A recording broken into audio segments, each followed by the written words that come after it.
এই ভিডিওটিতে আমরা শব্দবিজ্ঞান সংক্রান্ত কয়েকটা গুরুত্বপূর্ণ প্রশ্ন এবং উত্তর সম্পর্কে আলোচনা করব। প্রথমে একটা প্রশ্ন হয়, একটি জল ভর্তি গ্লাস ও একটি খালি গ্লাস কোন ক্ষেত্রে আঘাতের ফলে শব্দের প্রাবল্য বেশি হয়? তো একটা গ্লাস আছে যেখানে জল আছে আর একটা গ্লাস যেটা খালি আছে, তাহলে সমপরিমাণ আঘাত করলে কোনটার ক্ষেত্রে প্রাবল্য বেশি হয়? তো প্রাবল্য জিনিসটা কি? প্রাবল্য মানে হচ্ছে, আগের ভিডিওতে যেরকম বলা ছিল যে একটা পেন্ডুলাম যখন দোলে এখান থেকে এদিকে এবং এখান থেকে এখানে চরম যে দুটো বিন্দুতে যাচ্ছে, এই বিন্দু দুটোর মধ্যের যে দূরত্ব সেটাকে বলা হয় বিস্তার। মানে এ এবং সি বিন্দুর দূরত্বের মধ্যে যে মধ্যেকার দূরত্ব তাকে বলা হয় বিস্তার। তো বিস্তারের সংজ্ঞা কি? এর সংজ্ঞা হচ্ছে, কোনো সরল দোলক উহার সাম্যাবস্থান থেকে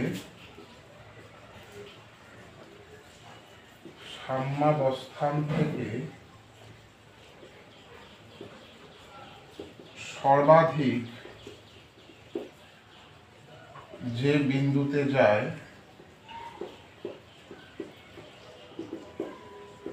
ওই দূরত্বকে ওই দোলকের বিস্তার বলে। তাহলে এখানে বিস্তার হচ্ছে এইটা, এর উপরেই নির্ভর করে প্রাবল্য কত হবে। অর্থাৎ তুমি যখন একটা কিছু ভলিউম বাড়াচ্ছ যে কোনো সাউন্ড ইনস্ট্রুমেন্টের, তার মানে অ্যাকচুয়ালি তার প্রাবল্য বাড়ানো হচ্ছে। অর্থাৎ স্পিকারটা যখন কাঁপছে, স্পিকারটা ভাইব্রেট হচ্ছে, সাউন্ড হচ্ছে, ভলিউম বাড়াচ্ছি আমি, সেটা যে কোনো কিছু স্পিকার হোক, mobile, TV, box, home theatre etcetera. তো সেখানে এই যে স্পিকারের যে মেমব্রেনটা আছে, পর্দাটা আছে, যত ভলিউম বাড়ানো হবে ওর বিস্তারটা সেটা বাড়বে। বিস্তার ইংরেজিতে বলা হয় অ্যামপ্লিচিউড। তো এই অ্যামপ্লিচিউড যত বাড়বে তত দূর অবধি শব্দটা যাবে। তার কারণ কি? শব্দটা যখন প্রবাহ যাচ্ছে, শব্দ তরঙ্গটা যখন প্রবাহিত হচ্ছে একটা বায়ু মাধ্যমের মধ্য দিয়ে বা জলমাধ্যম, যে কোনো মাধ্যমের মধ্য দিয়ে, তখন মনে করো এরকমভাবে শব্দটা উৎপন্ন হচ্ছে। আর যত দূরে যাচ্ছে তত ওর প্রাবল্য কমতে কমতে কমতে কমতে ডিমিনিশ হয়ে যাচ্ছে বা মিশে যাচ্ছে। এখানে গিয়ে এরপরে গিয়ে নির্দিষ্ট একটা দূরত্বের পরে গিয়ে আমরা ওই যে বক্স বা যে কোনো কিছু আওয়াজ, কোনো মানুষের আওয়াজ, কথার আওয়াজ ইত্যাদি শুনতে পাই না। যদি তা হতো তাহলে অনেক দূর থেকে কে কী বলছে না বলছে সবসময় আমাদের কানে আসতে থাকতো এবং আমাদের অস্বস্তি লাগতো। তো এই বিস্তারের ওপরেই নির্ভর করে প্রাবল্য কত হবে। তো একটা গ্লাসে জল ভর্তি আছে, তাকে আঘাত করলে এর যা ভাইব্রেশন হবে, আর যে গ্লাসে জল নেই তাকে আঘাত করলে তার যে প্রাবল্য হবে, ভাইব্রেশনের ফলে যে বিস্তারটা হবে, সেটা অবশ্যই বেশি হবে। তাই প্রাবল্য কার বেশি হবে? যে গ্লাসটা খালি আছে, অর্থাৎ জল যেটাতে ভর্তি নেই, সেটাতে প্রাবল্য বেশি হবে। আচ্ছা, পরের কোশ্চেনে আসছি। আর একটা কোশ্চেন খুব আসে এবং ইম্পর্টেন্ট, যে বজ্রপাতের আলো দেখার 5 সেকেন্ড পর শব্দ শুনতে পেলাম, তাহলে মেঘ স্তরের উচ্চতা কত? তো বাদ যখন পড়ে তার কিছুক্ষণ পর 5 সেকেন্ড পর আলোটা আসছে। এবার এখানে একটা বোঝার জিনিস আছে। কি বোঝার জিনিস আছে? যে যখন বজ্রপাতটা হলো তখন শব্দ এবং আলো একই সঙ্গে তৈরি হয়েছে। এটা আমরা যখন বাজি ফাটে আকাশে, সেল ফাটায়, সেগুলোর ক্ষেত্রেও আমরা দেখতে পারি, দূরে যখন সেটা ফাটে যে অনেকক্ষণ পরে আলোটা আসছে। শব্দ এবং আলো যখন বাজিটা ফাটলো একই সঙ্গে তৈরি হয়েছে। বজ্রপাতের সময়ও তাই, মেঘের মধ্যে শব্দ এবং আলো একই সঙ্গে তৈরি হয়েছে। কিন্তু আলোর বেগ হচ্ছে 1 সেকেন্ডে 3 লক্ষ কিলোমিটার, মানে 3 × 10⁵ metre per second, kilometre per second. মিটারে করলে 3 × 10⁸ মিটার পার সেকেন্ড হয়। অর্থাৎ 3-এর পিঠে 8খানা শূন্য বসালে যা হয়, 1 সেকেন্ডে তত মিটার দূরত্ব যাচ্ছে আলো। সেখানে শব্দের গতিবেগ 0°C 332 মিটার পার সেকেন্ড থাকে। আমরা যে নর্মাল ওয়েদারে বাস করি, যে নর্মাল যে টেম্পারেচার থাকে, তাতে শব্দের বেগ is near equals to 337 metre per সেকেন্ডের আশেপাশে থাকে। তো অঙ্ক করার ক্ষেত্রে এইটাকেই ধরা হয়, কারণ এটা 0°র ভ্যালু, সেটাকে স্ট্যান্ডার্ড ধরে করা হয়। তো এটা কোথায় 3 কোটি, অ্যাকচুয়ালি 3 লক্ষ কিলোমিটার, মানে 3 কোটি কিলোমিটার হয়ে গেল। আর সেখানে এখানে 332 মিটার। তার মানে যখন বজ্রপাতটা হলো বা বাজিটা ফাটলো, সেখান থেকে আমার চোখে আলো আসতে সময় লাগলো না বললেই চলে, মানে ইনস্ট্যান্ট আমার চোখের মধ্যে আলোটা চলে আসলো। কিন্তু শব্দের বেগ তো অত বেশি নয়, শব্দের বেগ হচ্ছে 332 মিটার পার সেকেন্ড, সেই জন্য আমার কাছে শব্দটা আসতে সময় লাগছে। তাহলে সেই মেঘটা যদি মানে মেঘের থেকে 5 সেকেন্ড পরে আলোটা যখন দেখেছি, তার 5 সেকেন্ড পর আমি শব্দটা শুনতে পেলাম।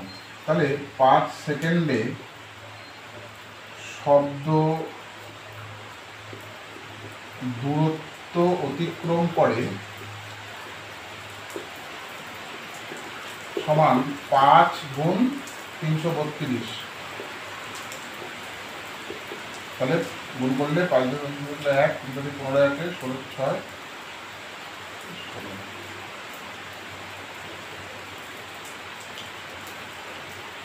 এত মিটার, মানে কিলোমিটারে করলে 1.66 কিলোমিটার। তার মানে মেঘটা যেখান থেকে আমি শব্দটা শুনলাম সেখান থেকে 1.66 কিলোমিটার উচ্চতাতে আসে। যদি আরও তাড়াতাড়ি শব্দটা শুনতে পাই, অর্থাৎ যদি 2 সেকেন্ডে শব্দটা শুনতে পাই, তার মানে মেঘটা অনেক কাছে আছে। 2 × 332 মানে এটা হবে 664 মিটার, 1 কিলোমিটারও নয়। তাহলে এটা হচ্ছে মেঘ এর বজ্রপাতের একটা অঙ্ক এটা আসে। আচ্ছা, এখানে আরও একটা কনসেপ্ট একটু মজার মতো আর কি, সেটা হচ্ছে বজ্রপাতের পর যদি কেউ শব্দ শুনতে পায়, তার মানে সেই লোকটা জীবিত রয়েছে, অর্থাৎ সেই বজ্রপাতে মারা যায়নি। তার কারণ কি? তার কারণ হচ্ছে বজ্রপাতে যদি মরেই যেত তাহলে কি হতো, সে তো আর শব্দটা শুনতে পেত না। কিন্তু বজ্রপাত হওয়ার কিছুক্ষণ পর শব্দটা আসতে টাইম লাগছে, কানে এসে ভেসে আসছে, তখন শব্দটা শুনতে পাচ্ছে। এটা তার মানে বজ্রপাতের শব্দ যদি শোনা যায়, তার মানে নিশ্চিত থাকা যায় যে সেই বজ্রপাতে অন্তত আমার মৃত্যু হয়নি। আচ্ছা, পরের কোশ্চেনে যাচ্ছি। এটা একটা মজার কোশ্চেন, আর কিছুই না, মজার কনসেপ্ট একটা। আচ্ছা, পরের কোশ্চেনটা হচ্ছে সমুদ্রের ওপর বিস্ফোরণের শব্দ 15 সেকেন্ডে প্রতিফলিত হয়ে আসে, তাহলে জলের গভীরতা কত? এই যে সমুদ্র এর গভীরতা নির্ণয় করা হয়, কেউ কিন্তু ওই নেমে গিয়ে গভীরতা নির্ণয় করছে, মাপছে, সেরকম কিছু নয়। এটাকে এখানে পিওর সায়েন্স ফিজিক্সটাকে কাজে লাগিয়ে করা হয়। এবার কথা হচ্ছে জলের মধ্যে শব্দের বেগ হচ্ছে 1450 মিটার পার সেকেন্ড। জলে শব্দের বেগ 1450 মিটার পার সেকেন্ড। তাহলে 1450 মিটার পার সেকেন্ড হচ্ছে জলের মধ্যে বেগ। মানে প্রত্যেকটা মাধ্যমে কিন্তু শব্দের বেগ আলাদা। যেমন বায়ুর ক্ষেত্রে কি বললাম একটু আগে, 332 মিটার পার সেকেন্ড। এটা জলের ক্ষেত্রে, সেরকম লোহার ক্ষেত্রেও আলাদা হয়, বা যে কোনো ধাতুর ক্ষেত্রে আলাদা হয়। তো জলের মধ্যে 1450 মিটার পার সেকেন্ড। তো শব্দটা ফিরে আসতে সময় লেগেছে কত? 15 সেকেন্ড। মানে এটা যদি সমুদ্র পৃষ্ঠ হয়, এটা জল মনে করো, জলস্তর আর কি, আর এটা হচ্ছে সমুদ্রের নিচে যে মাটিটা আছে সেইটা আর কি। তো এইখানে যদি একটা শব্দ তৈরি করা হয়, বিস্ফোরণ হলো, এটা এখানে গেল এবং গিয়ে আবার ফেরত আসলো, তার মানে এই ডিস্টেন্সটা দুবার ট্রাভেল করেছে। খুব ইম্পর্টেন্ট কিন্তু এই জায়গাটা, এই ডিস্টেন্সটা কিন্তু দুবার ট্রাভেল করেছে 15 সেকেন্ডে। তার মানে 15 সেকেন্ডে শব্দ যায় সমান 1450 গুণ 15, এত মিটার গেছে। কিন্তু এটা কিন্তু সমুদ্রের গভীরতা নয়, এটা সমুদ্রের গভীরতার 2 গুণ, কারণ একবার গেছে একবার এসছে, তো তাই অ্যাকচুয়াল গভীরতা কত? সুতরাং জলের গভীরতা বা সমুদ্রের গভীরতা এত বাই 2, 1450 গুণ 15 বাই 2। তো 2 দিয়ে 1450কে কাটলে 725, 725কে 15 দিয়ে গুণ করলে সেটা হবে হচ্ছে 10,875 মিটার। 10,875 মিটার। এটা ক্যালকুলেটারে করলে, এখানেও করা যায়, টাইম লাগবে বলে আমি একবারে করে দিলাম, এত মিটার। তো এটাকে কিলোমিটারে করলে 3 ঘর পর দশমিক সরবে, তার মানে 10.875 কিলোমিটার। অর্থাৎ ওই যে সমুদ্রের গভীরতা সেটা হচ্ছে 10.8। এখানে মেন কনসেপ্টটা কি, সেটা হচ্ছে এই 2 দিয়ে ভাগ করা, কারণ শব্দটা একবার যাচ্ছে একবার আসছে। এটা কিন্তু খুব ইম্পর্ট্যান্ট কনসেপ্ট এবং অঙ্ক। এবার পরের অঙ্কটাতে যাচ্ছি। আচ্ছা, এই কোশ্চেনটাও ভীষণ ইম্পর্টেন্ট। প্রতিধ্বনি শোনার ন্যূনতম দূরত্ব কত?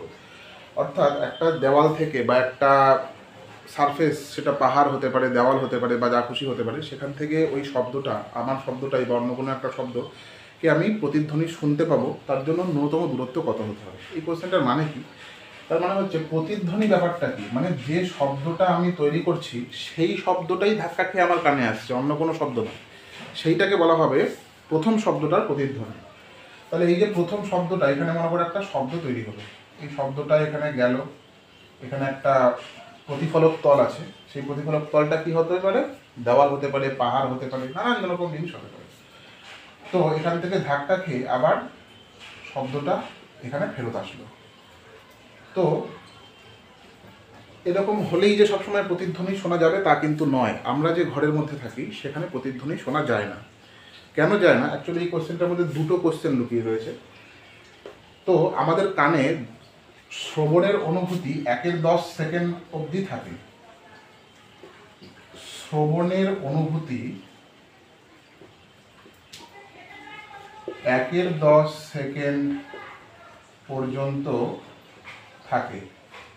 অর্থাৎ একটা শব্দ শোনার 1/10 সেকেন্ডের মধ্যেই যদি আরেকটা শব্দ আমি শুনি, মানে কানের মধ্যে আসে, সেটাকে আমরা আলাদা করে শুনতেই পারবো না বা বুঝতে পারবো না। 1/10 সেকেন্ডের পরে আসলে তখন সেই শব্দটাকে শুনতে পাবো।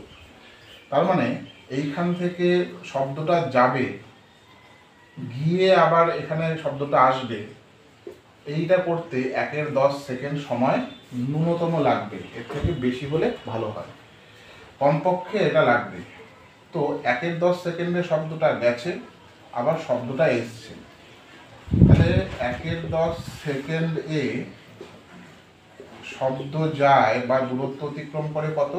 332 মিটার 1 সেকেন্ডে যায়। তাহলে 1/10 সেকেন্ডে 1/10 গুণ হলো এত মিটার, তার মানে 33.2 মিটার। 33.2 মিটার হচ্ছে শব্দকে যেতে হবে, ভালো করে লক্ষ্য করবে।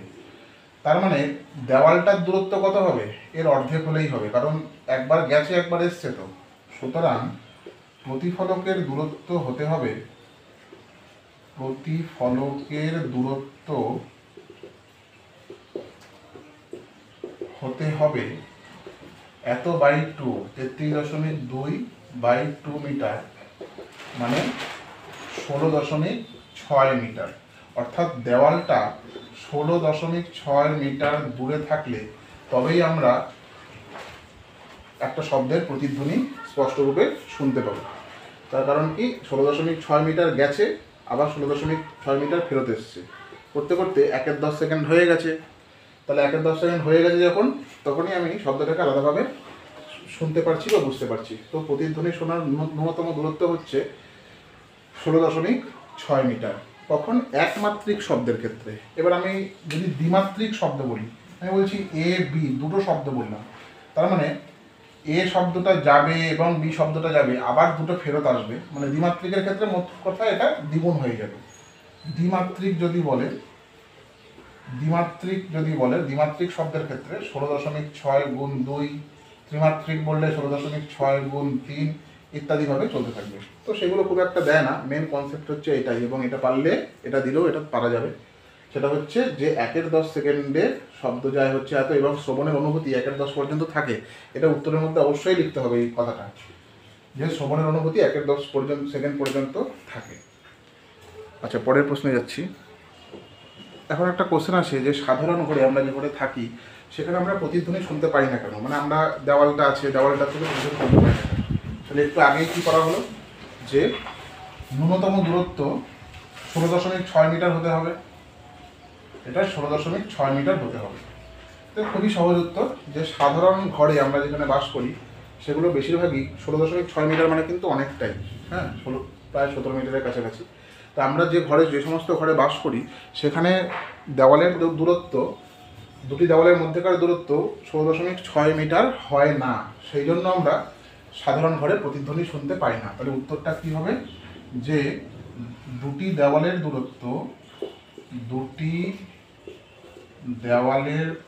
দূরত্ব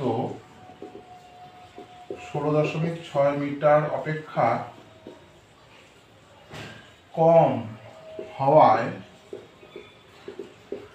আমরা সাধারণ ঘরে প্রতিধ্বনি শুনতে পাই না। আচ্ছা, তোমাদের যা কোশ্চেন থাকবে, কোনো কিছু বুঝতে অসুবিধা হলে সেটা কমেন্ট বক্সে জিজ্ঞেস করবে। আচ্ছা, পরে একটা কোশ্চেন ইম্পর্টেন্ট। 664 হার্জের একটি টিউনিং ফর্ক থেকে নির্গত শব্দের তরঙ্গদৈর্ঘ্য কত? অর্থাৎ যে টিউনিং ফর্কটা আছে তার ফ্রিকোয়েন্সি এন দেওয়া আছে 664 হার্জ, মানে মোট কথা ও 1 সেকেন্ডে 664 বার কাঁপছে। তো এর থেকে যে তরঙ্গগুলো নির্গত হচ্ছে, এই তরঙ্গগুলোর একটা তরঙ্গ দৈর্ঘ্য, মানে এখান থেকে এই অবধি তরঙ্গ দৈর্ঘ্য কত? তো কত সেটা সূত্রটা, সেটা হচ্ছে V equal to N lambda. এটা বায়ু মাধ্যমে, মানে শব্দের বেগ বলে দেওয়া থাকবে অবশ্যই। শব্দের বেগ 332 মিটার পার সেকেন্ড, এবং বলে দেওয়া না থাকলেও এটা ধরে নিতে হবে, কারণ এটা হচ্ছে একটা কনস্ট্যান্ট টার্ম, মানে ওটা সবসময় যে বলে দেওয়া থাকতেই হবে সেরকম কোনো কথা নেই। বলে দেওয়া না থাকলেও ওটা ধরে নেওয়া হবে, এবং সেটা যে কঠিন হয়ে গেছে প্রশ্নটা সেটা একেবারেই নয়। তো V equal to N lambda, তরঙ্গ দৈর্ঘ্য মানে কত? ল্যামডা। তাহলে V by N equal to lambda, বা lambda equal to V by N কে লিখলে কত হবে? ভি কত? বেগ 332, আর ফ্রিকোয়েন্সি কত? 664 হার্জ। তো এটাকে কাটাকাটি করলে দেখবে হবে 1/2 ইকুয়াল টু 0.5 এত মিটার। অর্থাৎ এখান থেকে এই তরঙ্গ দৈর্ঘ্য, এটাই হলো অ্যান্সার। তরঙ্গ দৈর্ঘ্য হচ্ছে 0.5 মিটার। এই অঙ্কটাই উল্টোভাবে দিতে পারে। কি দিতে পারে? যে একটি টিউনিং ফর্ক থেকে 664 হার্জ না বলে দিল যে একটি টিউনিং ফর্ক থেকে 0.5 মিটার দৈর্ঘ্যের তরঙ্গ বেরোচ্ছে, তাহলে ওর কম্পাঙ্ক কত? তাহলে বলে দেবে জিজ্ঞেস করবে কম্পাঙ্ক কত। ঠিক এর বিপরীত অঙ্ক, একই একদম সেম জিনিস, দুটোকে খালি উল্টে দেওয়া। এখানে V equal to N lambda, একই সূত্রটা একই থাকবে। এখানে বের করতে হবে কম্পাঙ্ক, দ্যাট ইজ এন বের করতে হবে। আগেরটায় ল্যামডা বের করতে হয়েছিল।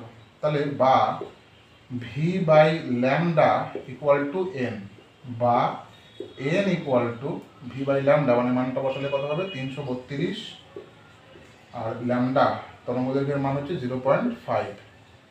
তো উপরে 10 দিয়ে গুণ করলে পয়েন্ট উঠে যাবে, 5 দিয়ে 10কে কাটলে 2 দিয়ে একে গুণ করলে 664 হার্জ। তো দেখো আগের উত্তরটাই চলে আসলো। তাহলে এখানে এই কোশ্চেনটা দেন যে কম্পাঙ্ক মানে কম্পাঙ্ক দেওয়া থাকবে, তরঙ্গ দৈর্ঘ্য বের করতে হবে, অথবা তরঙ্গ দৈর্ঘ্য দেওয়া থাকবে, কম্পাঙ্ক বের করতে হবে, অথবা এই দুটো দেওয়া থাকবে, দুটোকে গুণ করলেই এই ভিটা বেরোবে। মনে করো এটা আরেকটা কোশ্চেন হয়ে গেল যে এই দুটো দেওয়া আছে, এন ইকুয়ালস টু দেওয়া আছে 664 হার্জ, আর তরঙ্গ দৈর্ঘ্য দেওয়া আছে 0.5 মিটার। তাহলে শব্দের বেগ কত? V equal to N lambda. তাহলে পরপর দুটোকে গুণ করে দিতে হবে। এটা হচ্ছে সব থেকে সহজ অঙ্ক এই পার্টের মধ্যে, ইন্টু 0.5। এন এর ভ্যালু বসিয়েছি, ল্যামডার ভ্যালু বসিয়েছি। তো দুটোকে গুণ করলে কত হবে? নিচে 10, এখানে কেটে যাবে, 5 দিয়ে কাটলে 2 দিয়ে 664 কাটলে 332। তাহলে শব্দের গতিবেগ 332 মিটার পার সেকেন্ড। আচ্ছা, এবার এখানে লাস্টে একটা জিনিস বলে আমি শেষ করছি। আচ্ছা, এখানে যে বারবার কথাটা বলা হচ্ছে হার্জ, এটা কি? হেনরিক হার্জ, জার্মান বিজ্ঞানী হেনরিক হার্জের নামানুসারে এর এককটা নির্ধারণ করা হয়েছে। তিনি একজন বিজ্ঞানী ছিলেন, এসব নিয়ে রিসার্চ করেছিলেন, সেজন্য তার নামের অনুসারে এটাকে বলা হয়। এখানে একটা জিনিস আছে অনুনাদ। এই অনুনাদ ব্যাপারটা কি? যখন দুটো তরঙ্গ, মানে একাধিক তরঙ্গ, এর কম্পাঙ্ক একই হয়ে যাবে, বিস্তার আলাদা হতে পারে বা একই হতে পারে, তখন যদি বিস্তার একও হয়, মানে সমানও যদি হয়, তাহলে এই তরঙ্গটা আর এই তরঙ্গটা দুটো উপরিপাতিত হয়ে কি হবে? এই অ্যাম্পলিটিউডটা না বেড়ে যাবে, এইরকম হয়ে যাবে। তো এটাকে বলা হয় অনুনাদ বা রেজোনেন্স। তো এটা কি খুব সাধারণ একটা উদাহরণ আছে, যেমন মনে করো তোমার পড়তে ইচ্ছা হচ্ছে কিন্তু আমার পড়াতে ইচ্ছা হচ্ছে না, বা আমি ভালো বোঝাতে পারছি না, তাহলেও তুমি ভালো বুঝতে পারবে না। আবার আমি ভালো বোঝাচ্ছি, তোমার পড়তে ইচ্ছা হচ্ছে না বা তুমি ভালো বুঝতে পারছো না, তাহলেও ভালো পড়া হবে না।